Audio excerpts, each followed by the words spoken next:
Let's go on a fascinating journey through time. We're going to be looking at some of the most essential jobs that existed in American history that have simply disappeared due to technological advances and changing norms. From your friendly neighborhood water carrier to human computers and daguerreotypist. That's right. These jobs really show how far we've come. So sit back and let's get started.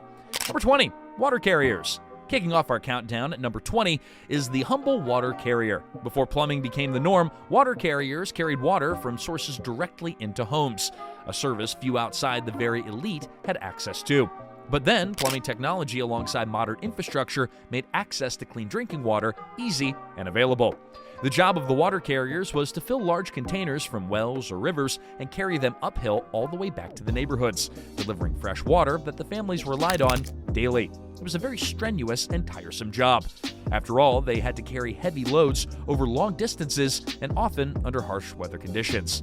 As villages expanded into towns and then cities expanded in size and populations grew, the services of water carriers remained consistent until indoor plumbing was invented and the whole world of sanitation changed urban life forever. Now, as indoor plumbing improved, people no longer needed the services of water carriers as it allowed them to live and enjoy modern conveniences without having to think about waste disposal.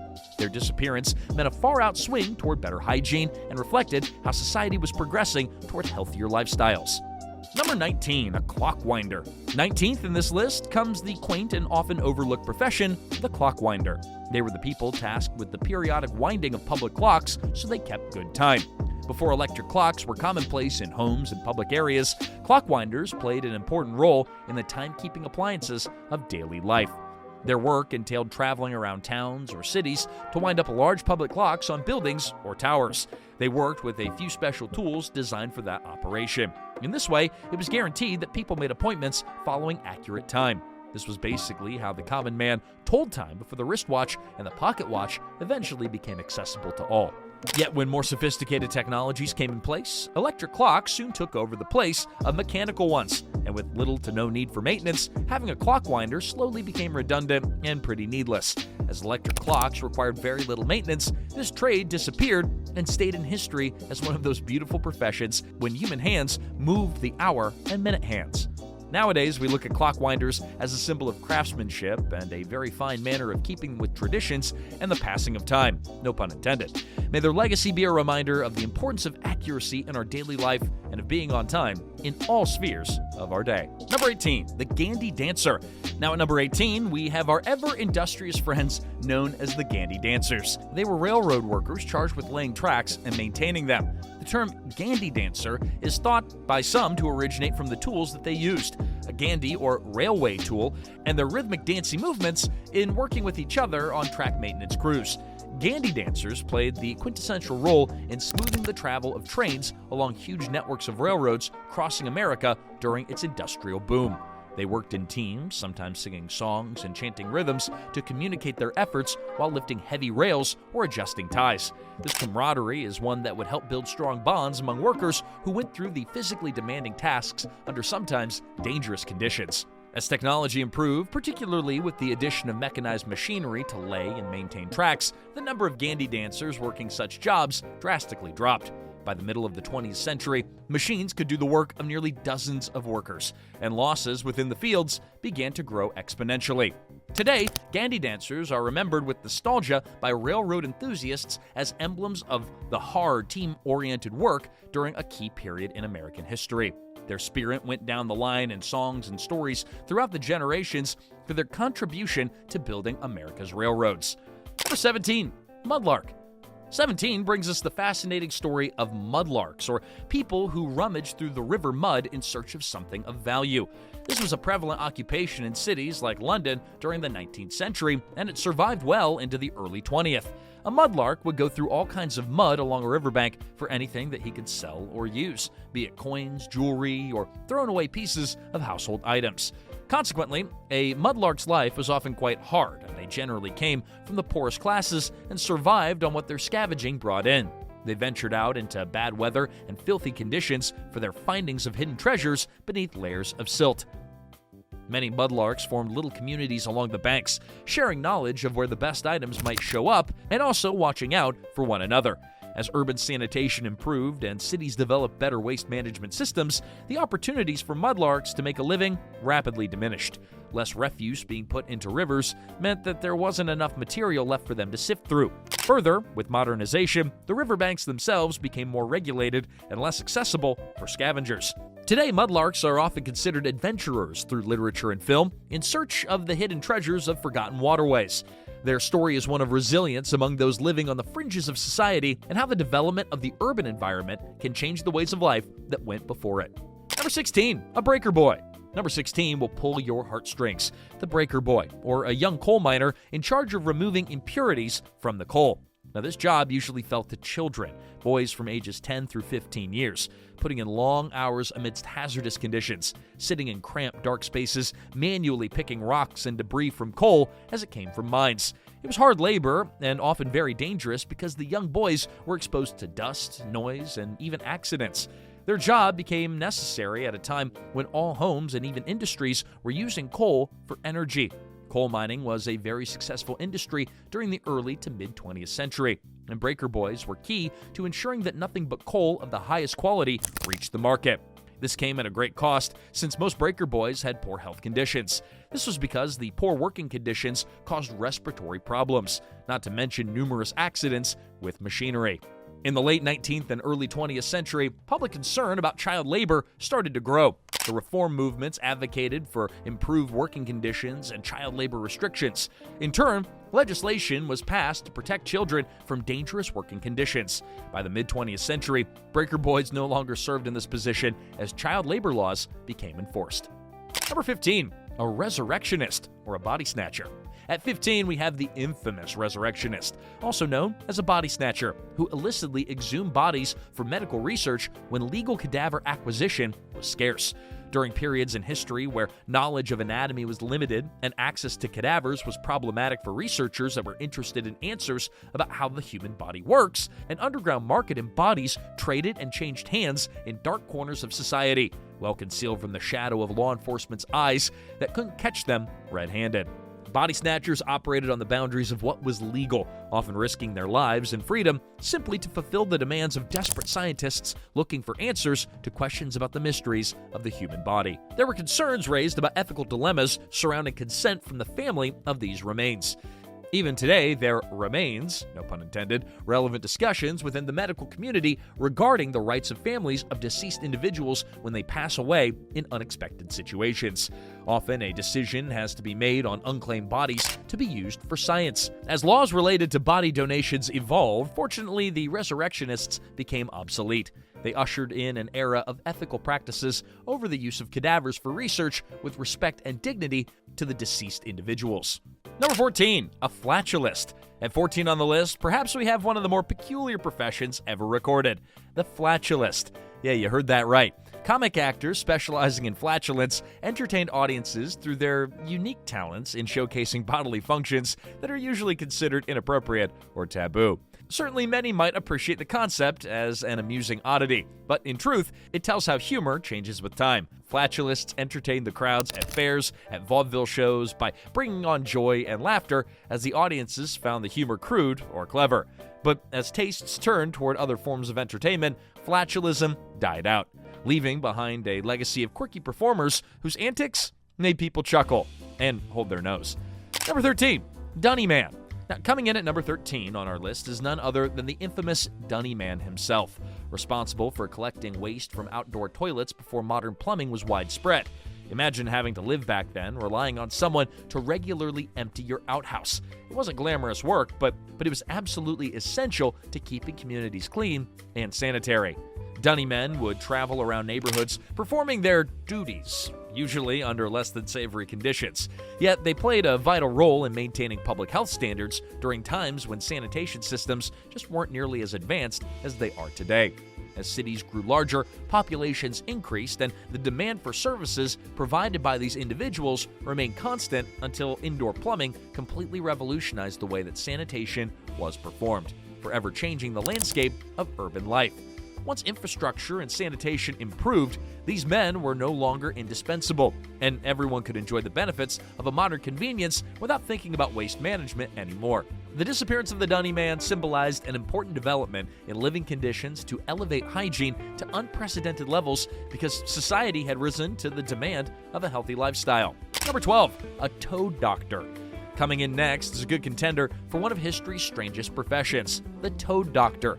Many folk healers through the ages believe that a number of animals, including our slimy little buddies known as frogs and toads, possessed magical healing properties. Concocting such creatures into remedies, the toad doctor would attempt to treat everything from minor cuts and bruises to grave diseases.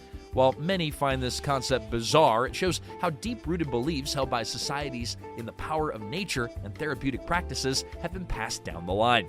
However, with the advancement of modern medicine, there was a significant decline in reliance upon folk remedies to such an extent that practitioners such as these vanished into thin air, so to speak, within the main currents of health professionals. Nowadays, we practice scientific methodologies that are evidence-based for treatments rather than just folklore traditions. The fact is, it makes us appreciate just how far we've come from those days when animals, instead of doctors and hospitals, were turned to for cures.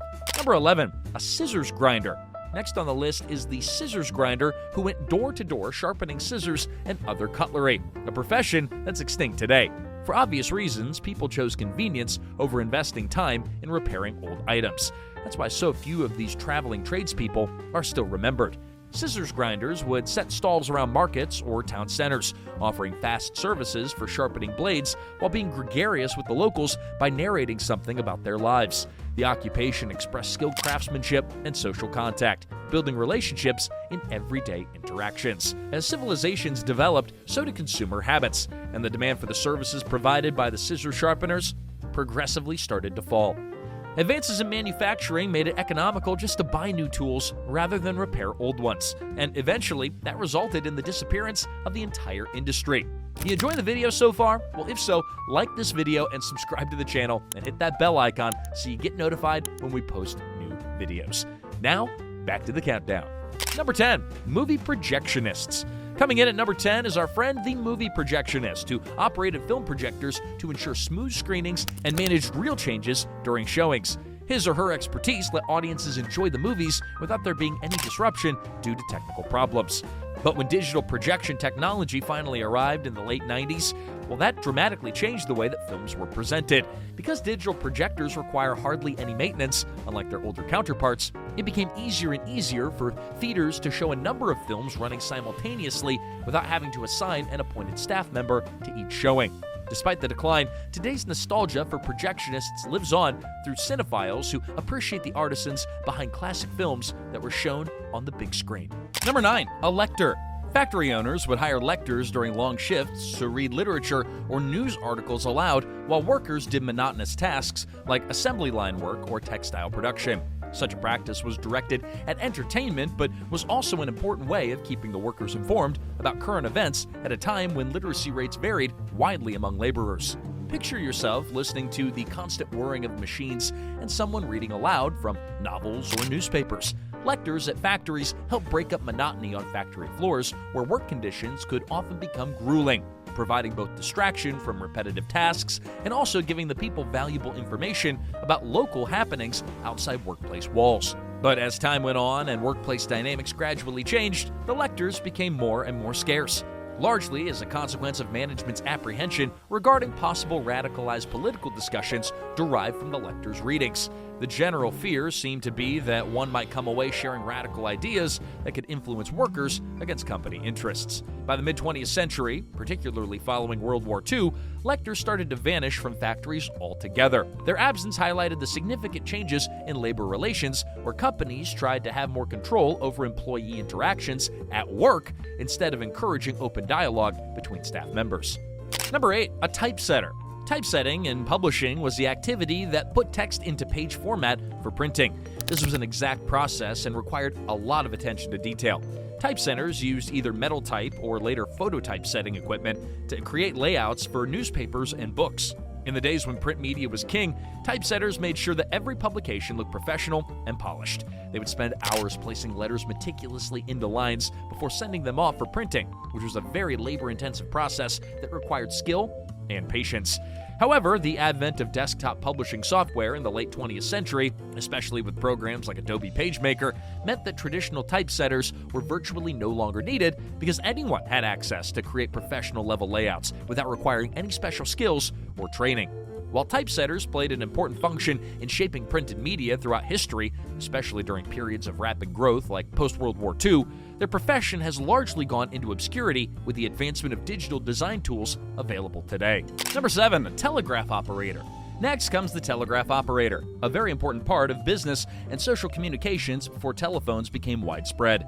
Using Morse code, a series of dots and dashes developed in the early 19th century, telegraph operators sent messages across vast distances by sending electronic impulses along wires. It was a job that required immense concentration and training. The operators needed to be proficient in Morse code, allowing them to send messages at speed while interpreting incoming messages correctly. They didn't just serve the businesses, but also news agencies who filed current events during crisis or conflict times. However, as telephone technology continued to develop through most of the 20th century, the need for telegraph operators grew very minimal. By then, telephones had become common for personal communication. People did not need telegrams anymore when they could just actually pick up the phone. Despite the decline, you can still find telegraph operators through historians who acknowledge their contribution to long-distance communication technology, which laid the foundation for modern telecommunication networks today. Number 6. A pin setter. The pin setter ranks number 6 as the little-known occupation that was once an integral part of almost every bowling alley in America. Their job was to manually reset bowling pins after each turn, a task requiring agility and quick reflexes. Picture the scene of young workers scrambling into the lanes after every turn a bowler took, dodging oncoming bowling balls while resetting fallen pins. This job was highly sought after by teens as a top-rated part-time job on the weekends or during summer vacation. It was an extremely dangerous job, though. Pin setters always had to be vigilant while on the job. There was a constant risk of being hit by a rolling object. As bowling reached its peak popularity in the mid-20th century, so did the jobs of pin setting, but rapid technological advancements meant that automatic pin setting machines were invented, capable of resetting pins with precision and without human interference. Efficiency was actually enhanced by the switch from manual to automated pin setting. Still, the nature of bowling alleys transformed from a dynamic workplace filled with young workers to a site of entertainment. Number 5. The signalman. Fifth is the signalman, a very important figure in railway operations before modernization took center stage. Signalmen were tasked with only one job: directing train traffic manually by operating signals. The job was simply showing the trains when it was safe to go onto the tracks. It was a rather stressful job that demanded intense focus at all times, very quick reflexes since timing was out of essence in ensuring that the trains ran on schedule without any accidents occurring, and quick decision-making skills. The signalmen worked inside signal boxes at key points along the rail track. Changing signals and track switches according to train schedules and conditions required merely pulling a battery of levers. This was one of the major jobs for maintaining safety on busy rail networks when there was heavy travel. Now, with the development of automatic signaling systems and centralized traffic control, signalmen rapidly became obsolete in the late 20th century. Such inventions made for more effective running of trains with minimal human error. Today, signalmen are remembered more often as antiquated emblems of a previous era in railway history. Their skills were part of a time when rail travel was among the chief ways to cross continents. Number 4, the log driver. Coming in fourth, the log driver was a much-needed figure in the logging industry throughout both the 19th and early 20th centuries. Log drivers guided logs down rivers from logging sites to the place of processing. It was hazardous work that needed great skill and courage. These workers would stand atop floating logs while negotiating swift river currents, using long poles for guiding and directing the logs and making avoidance maneuvers around obstacles like rocks or rapids. The work was very heavy and hazardous too, and it had its fair share of accidents. This was highly reduced in the middle of the 20th century with increases in technology in mechanized logging equipment and better transportation means, like trucks. Today, logging operations involve heavy machinery capable of transporting logs from the forests right to the mills, thereby not requiring river transportation. Log drivers have been often romanticized in folk songs and folklore as the very symbol of adventure and toughness pitted against nature's challenge. Their memory lives on in campfire tales and popular culture. Number 3, a hemp dresser. And number 3 is the hemp dresser. He processes hemp into a product fit for use in everything from textiles to ropes. Hemp has been cultivated for millennia because of its versatility and durability. It was used extensively during the Age of Sail, when sails, ropes, and rigging were made of it. Hemp dressers were tasked with processing hemp fibers for yarn or fabric. This multi-stage process started after the plants were harvested, soaked in water to separate the fibers from stalks, known as retting, drying out, and then combing or heckling to remove impurities. Once upon a time, hemp was a staple crop everywhere and was used in almost all industries, from cloth production even to the war industry. Things started turning upside down in the early 20th century, though, mainly because of the legal restrictions concerning growing cannabis plants and also basically because of cotton. Even though for many decades the use of hemp has decreased, nowadays we see an increase in interest because of its many ecological advances. Number 2, daguerreotypist. And in the number 2 spot comes the daguerreotypist. In 1839, innovator Louis Daguerre was the pioneer of early photography who introduced the process aptly named daguerreotype. It was a method by which images would be recorded onto polished metal plates coated in silver iodide. Now, the daguerreotypists played a very significant role in the dawn of photography. They opened studios where people could come get photographed, which was really just a privilege for the rich. In the beginning, the whole process was very time-consuming. It demanded serious preparation, with an exposure time of several minutes or even longer, depending on the light conditions. As photography evolved throughout the late 19th century, so did such improvements as film development, which facilitated the capturing of images in a much easier and even quicker way than had ever existed before. Daguerreotypists found themselves providing a service that was no longer in great demand. Most photographers started using new techniques by the early 20th century, allowing easier and more accessible ways to make photography possible. The daguerreotypists of today are remembered not only as artists, but also as visionaries who helped shape the visual culture that we know today.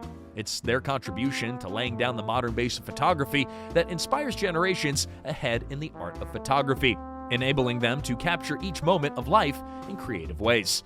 And number 1, the human computer. And finally, at the number 1 spot are human computers. Interestingly, these high-skill professionals worked out complex calculations by hand before electronic computing became common. These people were employed by the government or some research institutions and were skilled workers necessary to do everything from engineering calculations to astronomical data analysis. The human computers were mostly women who had a knack for mathematics during a period when such professions were neither taken seriously nor highly regarded. Armed with pencils, paper, and simple adding machines, they worked ceaselessly, calculating everything from trajectories for space missions to financial forecasts for businesses.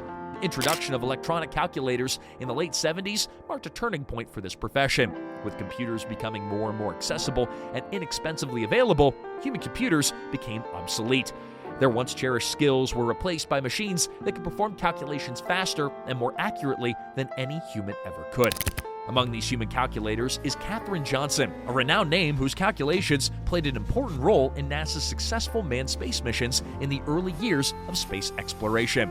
Her story has gained fresh attention thanks to popular media portrayals that make her contributions to science and technology well known. So there you have it, 20 American jobs that were once essential but no longer in existence today. They've become relegated to the history books and glass shelves of museums. How much society can change in just a few decades? I mean, it's just amazing. It only makes you wonder how much society will evolve in the 50 years to come. If you enjoyed today's video and trip through history, give this video a thumbs up. Also, tell me your favorite American historical job in the comments below.